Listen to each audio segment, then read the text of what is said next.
I am risen, giving all praise to Allah, highest honors to his prophet, Noble Jew Ali, peace be upon him. Honors to all the divinely led prophets, Jesus, Mohammed, Buddha, Confucius, peace be upon them all. Honor upon the forerunner, Marcus Mosiah Garvey. Honors to all things that are righteous, all the divine prophets, all the light workers. Honors to everybody who is tuning in here with us today. Honors to the Allen County Public Library for filming this show with us. And we have a special guest today. So honors to our guest. I am our brother, Dr. Sheik Page Bey, Sheik of the Moor Science Temple of America. Our special guest here today is my brother, Alejandro. Alejandro, if you want to introduce yourself. Yes, sir. And, just tell the people a little bit about yourself and what you do. Yes, sir. Well, first, let me just say it's a pleasure to be here. And it's great that we're going and doing this. Yeah. My name's Alejandro. I'm from Mexico, Mexican descent, Mexican-American. I'm also a American soldier, a veteran. I didn't know that. Yeah, war veteran. And now I'm here and enjoying this beautiful life that we have and just creating the best impact that we can. And yeah, that's basically all I like to put on the table at the moment. Okay. Well, thank you for your service. I always tell, I got one of my best friends is a Marine. And, I always tell him he's in the Moor Science Temple and whatever. And I always tell some of the soldiers that, especially I know a lot of soldiers who have went real deep into spiritual paths, and some of them, not saying you, but some of them feel like, man, about that part of their life. And I'm like, hey, that was part of your journey. And when you did it, your heart was in a certain place. So I always thank them for their service because that shows a certain type of character in general for somebody to say, hey, I'm going to, be in a position of defense for other people who don't even know that I'm doing it, whether that's what it's about or not. You know what I mean? I know we have our own takes, and we've looked behind the veil of many things, and there's many things behind that system. But at the same time, for the individual, we give thanks just for having that kind of courage, for other people. So, as you know, we're here on the Sheik's table. Thank you for being here with us, our brother. We get into a myriad of topics. You said you looked at some of the videos, so you see that I like to get into. This is our 5th episode, but I love to get into the breathing. I love to get into, the knowledge with the current events. We were talking about things that are going down at the UN and so forth and so on. And I'm thankful to be doing this. I'm thankful for you to be here. And I wanted you on because I met Brother Alejandro through a good brother of ours, and we were having coffee, and we hit it off, and we were just talking about some of the things that we would love to see change in this world, and not just talking about them, but talking about how we can be a part of that change. Talking with the plan. Talking with the plan. We love to talk about what's wrong, but true seekers are going to talk about solutions as well, and that's the most important part of, if you're going to complain, you better have a solution for your complaint, or else don't complain. All right. So today, in those conversations, I was talking to my brother, and we were talking about the spirit, and he was, talking about spiritual alchemy a little bit, because we kind of talked to, about, hey, what are you into? And we were introducing ourselves, and he said spiritual alchemy, and that just struck such a bell with me because that's right up our avenue at the Moor Science Temple of America. We're really in the process of showing people the process of going from what we call your lower self into your higher self. Right. Spiritual alchemy, to me, can be a myriad of different things. But what I'll do is I'll let my brother Alejandro, tell us what spiritual alchemy means to you and what it is. As you were talking about us listening to our lower selves, then the answer becomes easy, just to attain the higher self and not allow the lower self to dictate our decisions, our thoughts, what we do. And by getting up there, it's a transformation of oneself, that when you solidify all those energies within you, the outcome is only one. Now, you're talking about the process. The oneness. The oneness of That's them. it. The oneness of them. That's a beautiful thought. I think that is a part of the understanding of the lower self and the higher self. Your lower nature and your higher nature, that a lot of people may not quite grasp, is that the lower nature, for the most part, when you're not understanding what's going on, is in control of a lot of people's lives. Yes. And it essentially is the mouse that is holding the elephant hostage. Because the higher self is that elephant who's really supposed to be stomping, not on the rat, but stomping the ground with authority and saying, "You follow me." Spirit is supposed to be telling the flesh to follow it. But what happens is, because from the very programming, the very beginning of our life, we're not given, a lot of times, unless we have been blessed with parents, friends, or some avenue of knowledge that gives us this kind of knowledge, to say, hey, I'm a spirit having a human experience, and I need to control this flesh, not let the flesh control me. Because we see every day what happens when the flesh is in control. The enemy can set traps, and the enemy knows your weakness. And if you don't know your weakness, then you don't know yourself, you're going to fall. We were discussing briefly, and I was telling Brother Alejandro, I said, I always bring up our trusty Holy Quran of the Moorish Science Temple of America. And I said, our very first instruction is know thyself, right? That is. And so you hit off on a major point. We'll go into that a little bit, brother. What is knowing thyself in the process of spiritual alchemy? What is that? What is that?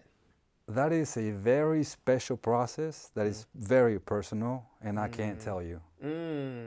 I can only say this is the things that you can do to see for yourself. And that is union with spirit, so the spirit can give you the good news. And those good news are your instructions, because your instructions are what is going to give you the keys to the kingdom of heaven here right now. Come on. And that is the gifts that God gave you. You just, for whatever reason, more than likely you're afraid and you don't want to show those gifts. You are not sure of yourself, and that's where the external noises come in, guiding your mind into lost land. I think I've said enough. Hey, look, man, look. When we're talking about the spirit, when we're talking about this process, it's a duality to me, that we could say one word and sum it up. That word may be like love. It's truth. Or we could talk forever. Yes. Because love and truth are ever expanding. So, wherever you draw the line is perfect in that. And I'm thankful that you bring up the topics you do. And I see that you're really emphasizing the union. The union is so important. And that's, to me, the purpose, the point of what we would call spiritual alchemy. The higher self, the higher nature of man, the spiritual self being in control, and the flesh self realizing that spiritual nature is in control. And then they do what we call the lion and the lamb laying down together. Essentially, once that flesh submits to the spirit, they do become one. Exactly. Because the flesh does the will of the spirit, and you One don't and the have to same. fight it on it. Like we said, our great prophets, they showed this, and they were trying to give us this process in their various times through their various ways and means that fit for that particular people at that time. As you see at the beginning, I say, hey, Drew Ali, Jesus, Muhammad, Buddha, Confucius, because essentially the great prophets of Allah were trying to get us to understand the spiritual alchemy, the oneness with Allah, the oneness within ourselves that we can achieve if we look within ourselves and find that light within. Now, people always say that, and I always try to give a explanation of what that means. But if you would, brother, what does when we say go within, in your own words, what, how, how, how do you go within, or what does that mean? You have to want it. That's first. If you don't want it, you can just try and it's not going to happen. You have to want it. You have to be patient. You have to do the practices and then wait until the information is given to you. You speak of one of the mighty virtues that we have to acquire on this path of transformation. We call it in the Moore Science Temple of America, we call it transmutation. In the Bible, they talk about how Jesus transfigured, right? Went up on the mount. But the virtue that you spoke of, to wait, is patience.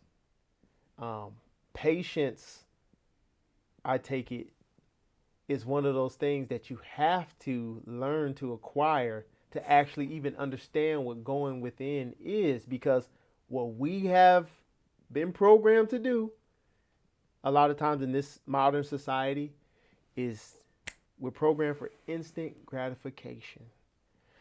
Yeah. If I come to somebody and I say, hey, brother, if you want to find God, if you want to find yourself, you got to go within. And then he's going to ask me, what is within? Well, hey, you might have to meditate. You have to reflect.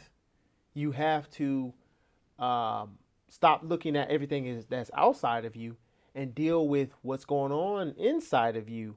What are your childhood traumas? Do you have any? Do you deny them if you do have some? Do you even know? Do you even know?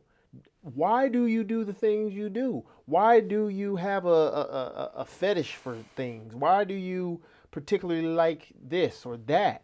Have you assessed these things within yourself? Why is your relationship with your mother strong? Why is it weak?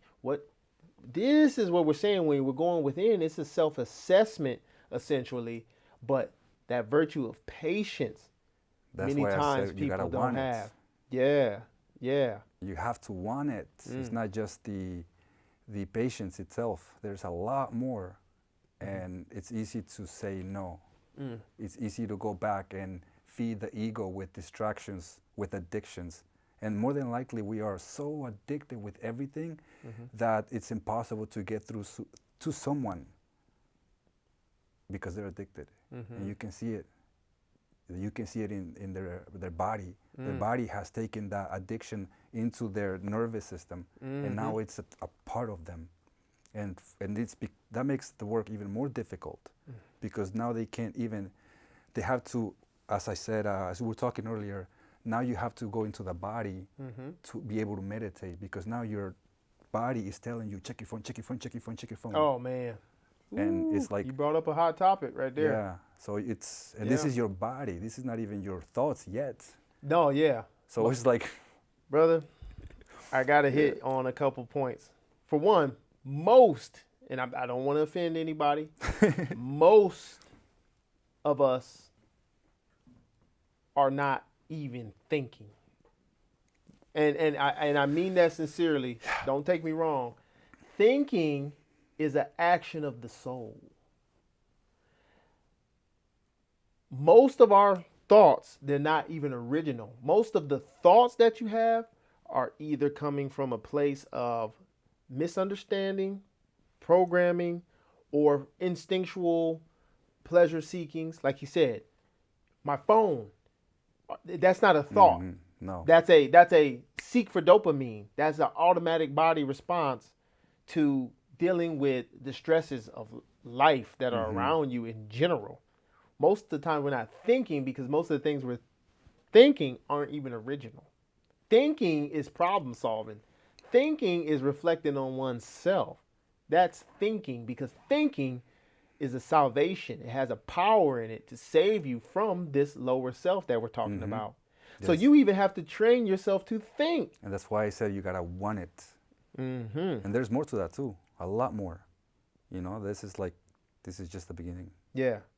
All right. And so now you brought up another good situation or topic, the addictions. Before we get on that one, but keep that in mind, please. Yeah. Well, actually, it's kind of like we're heading that direction anyway. Yeah. The addictions. And I was going to say that in order for you to really hear yourself, you have to go into the void, into solitude, into silence. And that's painful too. So it's like that's even something that you have to push yourself towards. And most people don't want to do that. So it's a very difficult process. It's not difficult, it's just because of how everybody's been programmed and accustomed and scary. Yeah. It's scary because you are going to realize at some point in your journey that you are not the ego. You are not who you think you are. And then that's going to be painful because everything else falls off when you realize, and it's like, okay, when is everything falling off going to stop? It doesn't stop until it gets to the core. And then, but it seems like never. So it's like, even just thinking about that, most people don't want to do it. Man, I can be a living testament to that. All Moorish Americans can be a living testament to that. Just as an example, I always talking about black. I remember being a proud black man, right? And the ego shattering was, in my case, it was elation. I was so happy. That wasn't the void that I was necessarily scared to go into because I was searching for it. You have to want it, like you said. But so many of our people, when you tell them, hey, you're not black, this is black. What is the black? Where's black land? Where's the black race? What's the black? Oh man, they'll fight you. They'll get so upset because you're dealing with a core foundational belief of self. And you know what's funny? They'll fight you, but also when they're trying to get out of that, they fight themselves. So it's an external battle. That's right. They're addicted to it. Why? You know, because that's going back to the addictions. Addictions have to be overcome in the process of the spiritual alchemy. But the thing about addictions is they are deceptive. Very much so.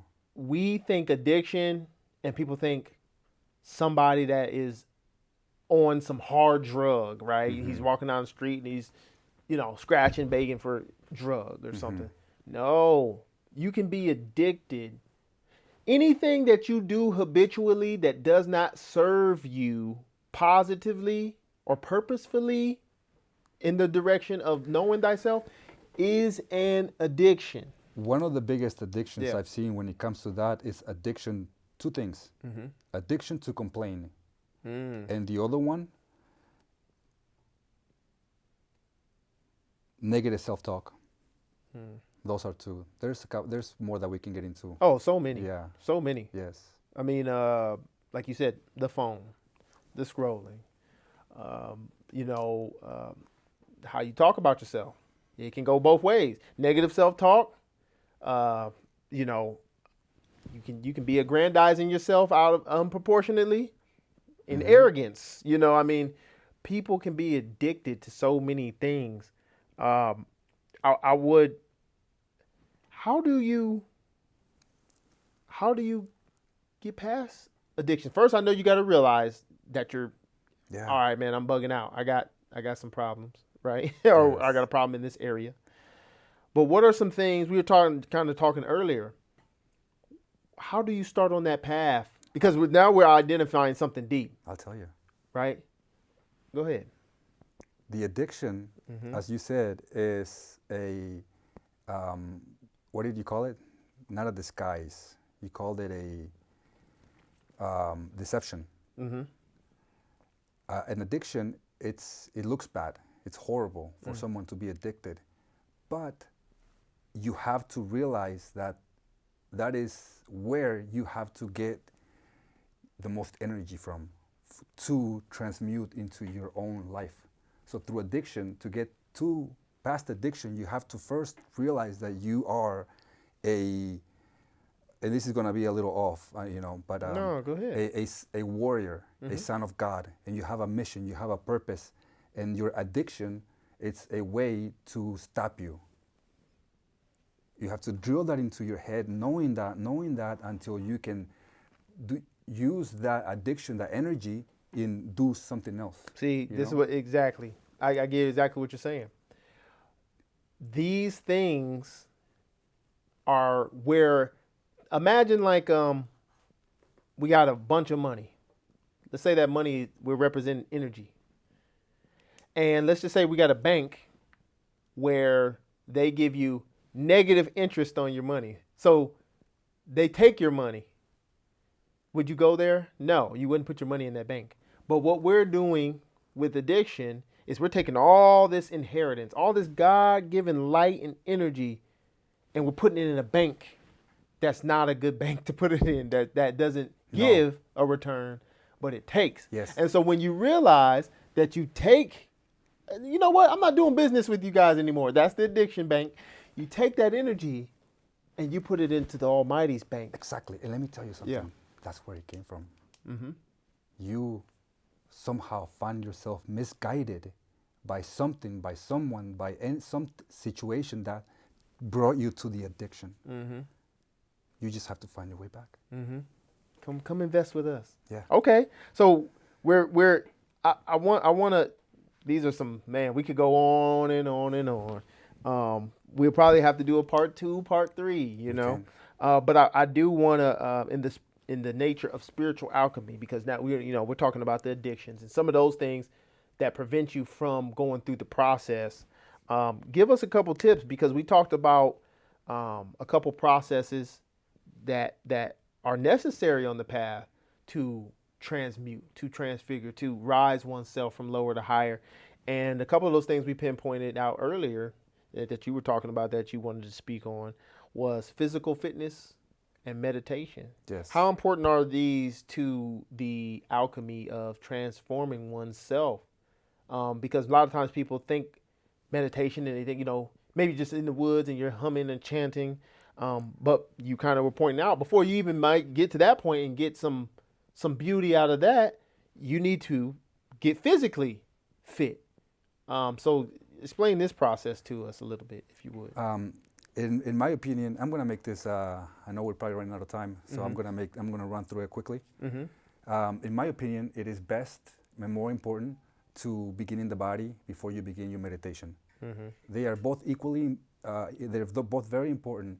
But if you cannot get past the body, you cannot get to the mind, because the body is going to be screaming, the mind is not going to listen, and then the spirit is not going to have a room to enter. And it's like, okay, your whole thing is off.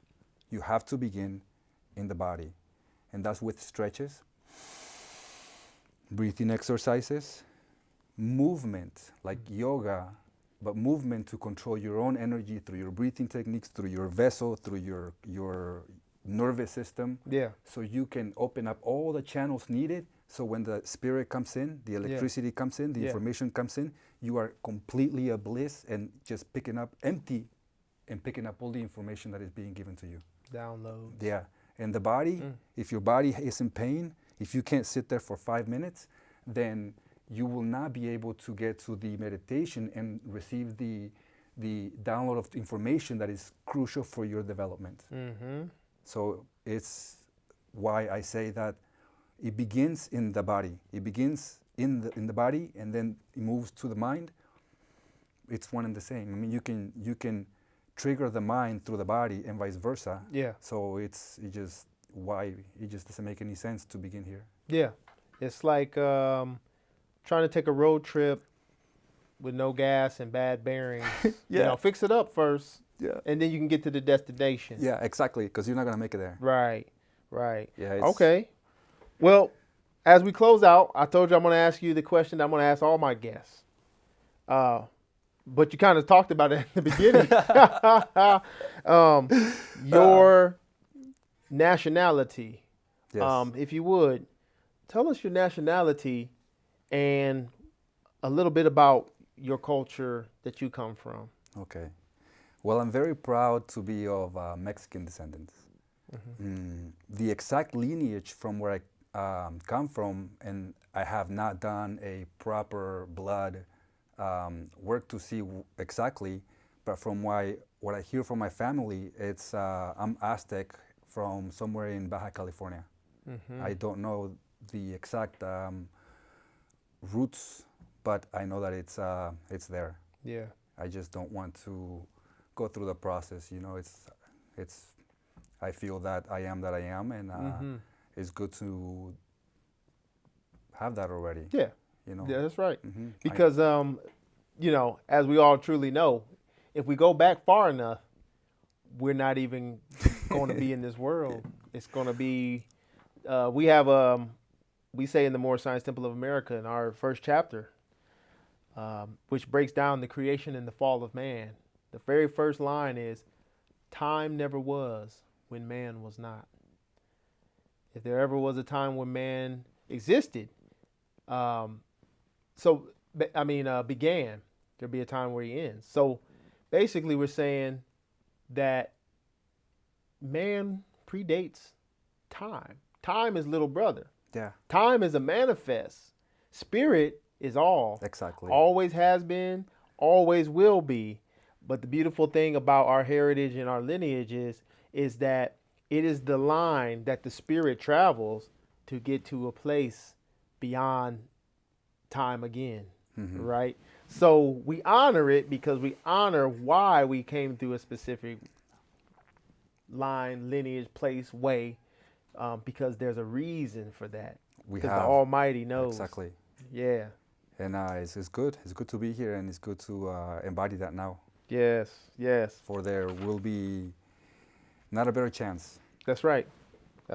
Yeah, brother, we're definitely going to have you back on. We're definitely going to do a part 2 with our brother Alejandro, because as you see, we didn't even begin to touch the tip of the iceberg. Do you have any closing words for us, my brother? It was. I enjoyed being here. Thank you for having me, and thank you guys for watching the show and showing your support. All right. Well, thank you so much, and we'll see you next time. May peace, blessings, love, and eternal guidance be upon you, that you may find your way in this world to love instead of hate, to be kind instead of be mean, and love your brother and your neighbor like you love the Almighty God, Allah. We love you, and we'll see you soon. Islam, peace and love.